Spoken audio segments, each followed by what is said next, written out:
Let's just say it plainly, this is humiliation. A full-scale 5-alarm political humiliation for the Conservative Party. Because the party that spent years telling its voters to be patient, trust the process, accept the compromises, and keep swallowing failure after failure, is now being overtaken by a new movement that hasn't even had the luxury of decades in power to build its machine. Restore Britain has exploded onto the scene, and by its own numbers it now claims a membership base that rivals or surpasses the Conservatives.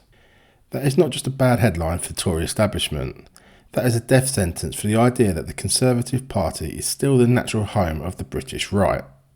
And honestly, who can be surprised? Why on earth would patriotic, right-leaning, frustrated British voters stay loyal to a party that has broken virtually every promise it has ever made to them? The Conservatives asked for trust on immigration, they squandered it. They asked for trust on sovereignty, they diluted it. They asked for trust on taxation, they betrayed it. They asked for trust on the culture war, on borders, on small government, on national confidence, on basic political courage, and every single time they folded like a cheap deck chair the moment the media sneered, the civil service frowned, or the activist class started screaming. This is why this membership story matters. Because membership is not just a number, it is a sign of energy, it is a sign of belief. It is a sign of where the living, breathing activist base of political movement actually wants to go. And the brutal truth is this: the energy on the right is no longer with the Conservative Party.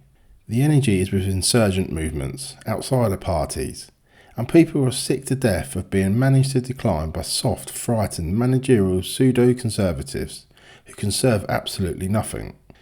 And that is the story here. Not just that Restore Britain is growing, but that the Conservatives are shrinking in spirit, shrinking in confidence, and shrinking in relevance. This was supposed to be the party of backbone. Instead, it became the party of excuses. Every failure came with a memo. Every betrayal came with a briefing. Every surrender came with some oily little explanation about why this was actually the sensible, moderate, pragmatic thing to do. And the public has had enough of it.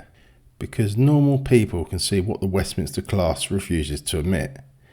If your centre-right party governs like a timid centre-left HR department, voters eventually stop pretending. They look elsewhere. They look for people who sound like they mean it.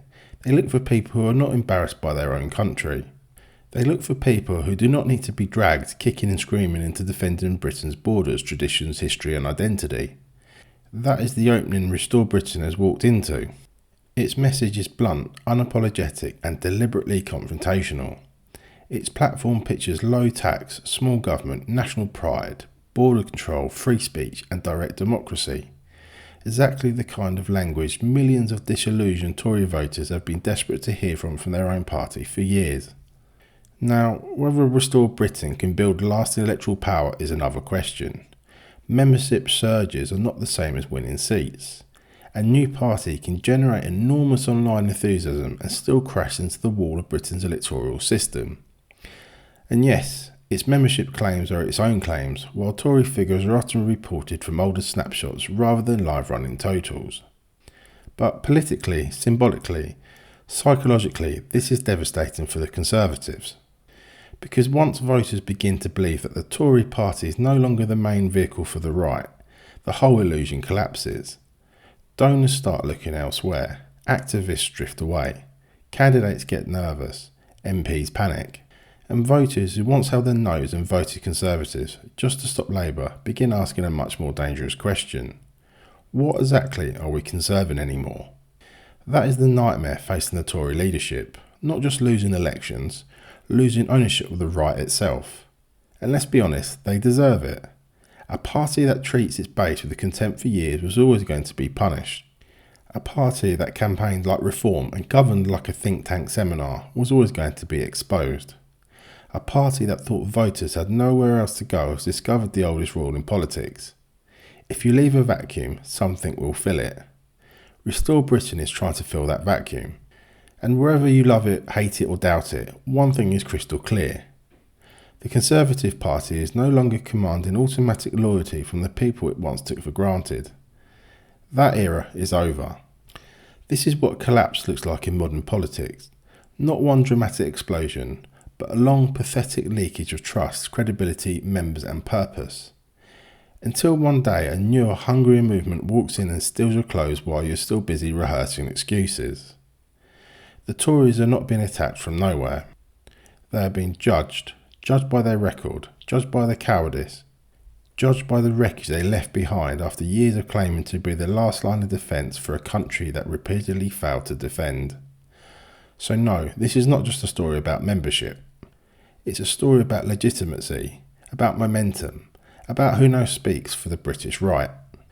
And if Restore Britain really has overtaken the Conservative Party in membership, even by the narrowest margin, then the message to Westminster is savage and simple. The old right is dead, and the voters know it. Thanks for watching, guys. If you want more honest political commentary and don't want to miss what's really happening behind the headlines, hit that subscribe button and drop your thoughts in the comments below.